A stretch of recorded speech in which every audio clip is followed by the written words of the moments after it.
Why do you have Sam Shepard down there? I don't know. There's that scene of when you guys were mad at him. Kidnapping Sam. Oh, it might be an example of an extension.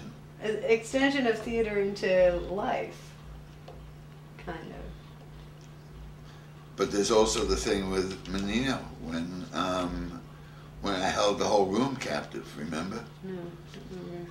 That was the beginning. That was at the very beginning.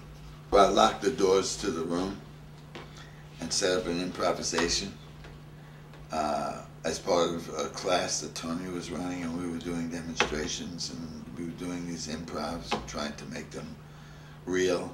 And I thought they were just really hokey. And so I locked the door and asked Tony if I could run the improv. And I told everybody that they were kidnapped and they were in this place. They didn't know where they were. And then I told them that the door was locked. And that it was really locked. I just locked it and you can't get out. And then I decided I wouldn't talk anymore. And I just held that.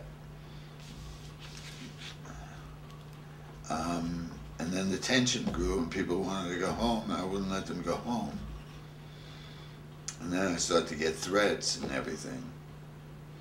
But I knew all it took was someone going over to the door and turning the lock. Because the lock was from the inside. Yeah, it was no key.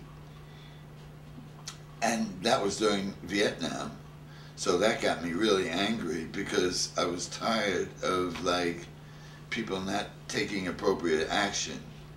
You know, just because I tell you, at least try to open the fucking door. And if you can't open the fucking door, you don't deserve to go home, is what I'm thinking. So that provided me with the motivation to not open the door. So they had to beat me up to get out. And then when they opened the door and somebody said, I got it open, I jumped up and said, that's theater. That's theater. So it was kind of an epiphany for me. How do you integrate those things? The crossing of the line. The crossing of the line is such a big part of everything.